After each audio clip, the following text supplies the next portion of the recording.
जय माता दी। आज मैं एक माता रानी का देवी गीत सुनाने जा रही हूँ। फेसबुक पे हमारी एक आरती मौर्य बहन अयोध्या से हैं।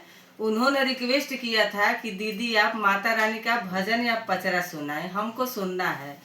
तो मैं आरती मौर्य के लिए एक गाना गा रही हूँ माता रानी का। आप लोग बताइएगा कैसा लगा, कमेंट और लाइक जरूर करिएगा। जय माता दी।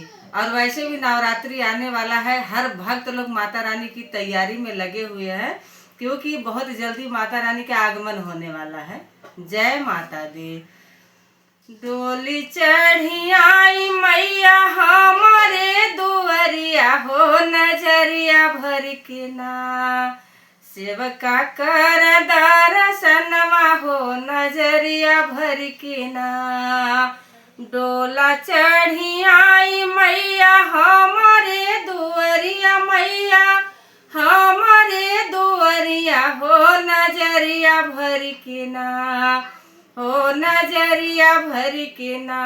सेवका कर दर्शनवा हो, नजरिया भर के ना।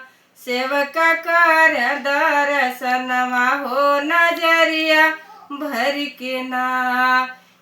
केहू लावे जल माई के धोवेला चरनिया हो, गगरिया भर के ना हो, गगरिया भर के ना। केहू धोवेला डगरिया हो, गगरिया भर के ना। केहू धोवेला डगरिया हो, गगरिया भर के ना।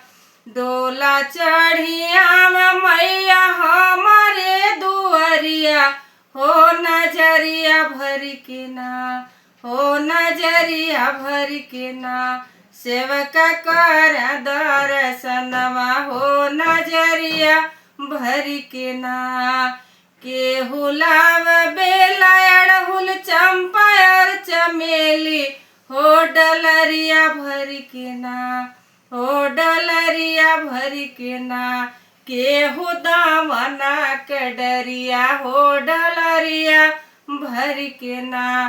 केहू दामना के डरिया हो, डलरिया भर के ना।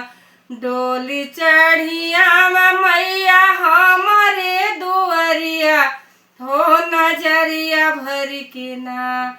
सेवका कर दर्शनवा हो, नजरिया भर के ना।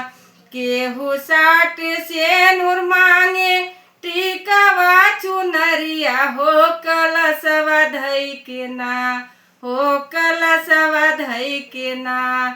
कर पूजा के तैयारिया हो, कलशवा धई के ना। कर पूजा के तैयारिया हो, कलशवा धई के ना। डोली चढ़िया मैया हमारे दुआरिया हो, नजरिया भर के ना। सेवका कर दर्शनवा हो, नजरिया भर के ना। केहू भोग मेवा मिश्री हलुआ सोहरिया हो, थरियावा भर के ना हो, थरियावा भर के ना। राह जोड़ा जोड़ नरिवरवा हो, थरियावा भर के ना। राह जोड़ा जोड़ नरिवरवा हो, थरियावा भर के ना। डोला चढ़िया मैया हमारे दुआरिया हो, नजरिया भर के ना हो, नजरिया भर के ना। सेवका कर दर्शनवा हो, नजरिया भर के ना। जय माता दी।